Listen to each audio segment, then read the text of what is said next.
It's been brought to my attention that I never introduced myself in the first video. My name is Kyle McLennan. I'm a fabricator at Dusol Designs. The BMW will be my main build, but I'd also like to bring you some of the after hours stuff besides my own project that I work on, such as this sweet 67 Camaro. I hope you enjoy all the content I bring to you. And Modelo, please sponsor me.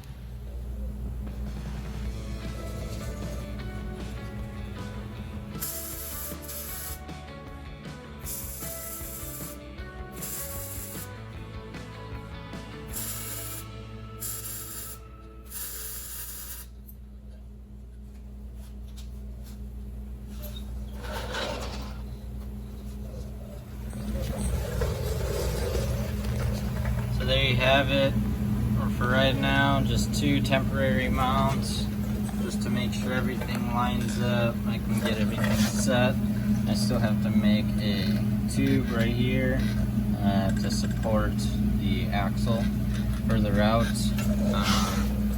As you can see, the drive shaft is a little wonky, but it'll work. So everything is pretty much tucked up behind the strut towers. So now that I have that kind of mocked up, I'll spend a little bit of time double checking all the suspension travel, making sure that I have clearance for everything.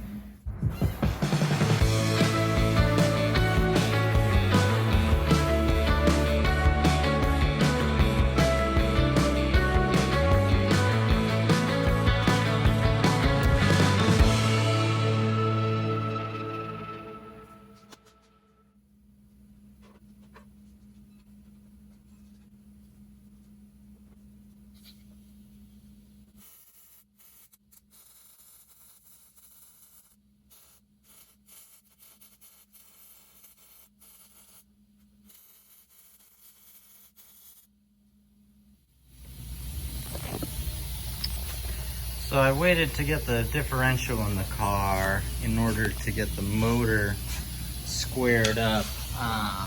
Just because you can see there's not a whole lot of room, but there will be enough room, just enough. So now the motor is squared up in between. Still plenty behind the strut towers. Even the front differential is just in line with the center of the struts. So it is a quote-unquote mid-engine all-wheel drive E36. So now we're gonna move on to motor mounts. I have a suspension bushing inside the correct diameter tubing. It's good enough for mock-up. I'll probably machine something on a Delrin or something a little bit stiffer, but so I'm gonna make it off of here, on the plate. I'll have the bushing more towards the subframe, so then the whole arm is removable and stays out of the way if I have to remove the engine.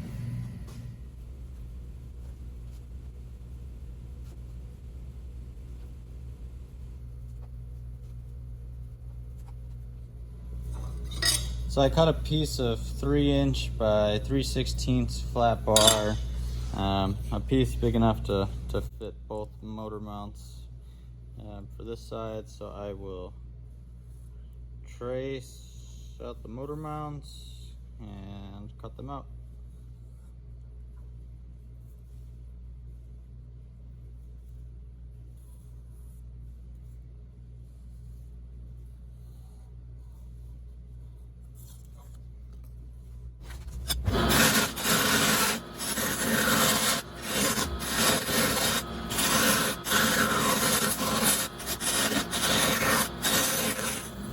So we have the brackets cut, drilled, kind of cleaned up a little bit. Eventually I'll make some supports to come off onto the tube down here to give it a little bit more support, but for right now we'll just tack it into place. And eventually we're gonna go through and TIG weld everything so it's nice and clean and looks good.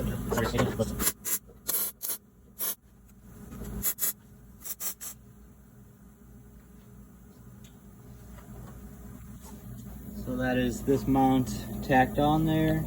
I will make the tube from here to here. And like I was saying earlier, you know, we'll be able to unbolt this and this to take the whole mount out to make removing the whole motor a lot easier. So we have our piece cut, fits in there nice. And then down here I will make another small gusset again to give it more support. So we will weld this in real quick and then move on to the driver's side.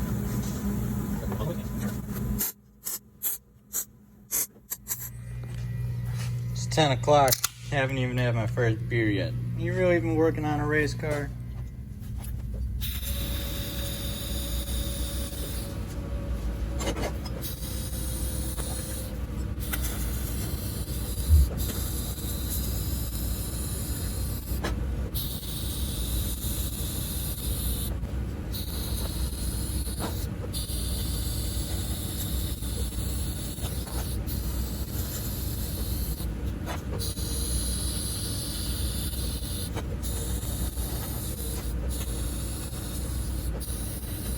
Passenger side all done.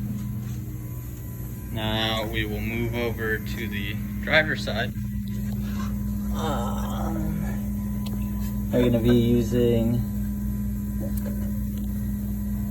these 4 attachment points. Unfortunately, they're all on different planes, so we're going to have to shim each one, which will take a little bit longer, but those are the 4 strongest points to use on this side. So we've got the driver's side motor mount roughly marked out. So you can see there is a gap between the plate and where it actually bolts. So I'm just measuring those out. I'm gonna cut a spacer. There's one back here as well, one under the underside. And here I don't have a short enough bolt, so I just made a spacer for now.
Alright, so the driver's side mount is in. Just misses the front drive shaft. I will also be making a tab coming from here over to here, just to help support some of the lateral load coming from the motor mount over. And again, don't worry about these. That's the only bolt I had, so I just cut some quick spacers and just tightened it on there for now.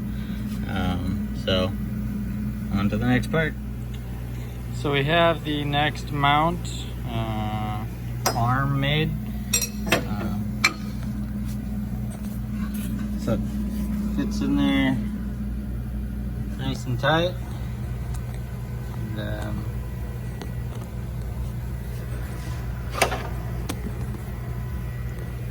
yeah, fuck it, you don't get to see that fun.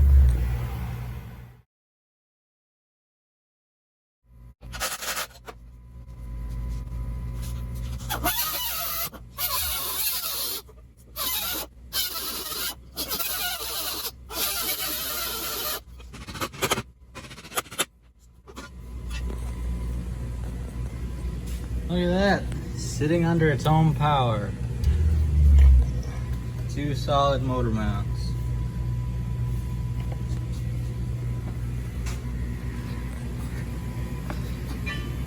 Deserves a beer.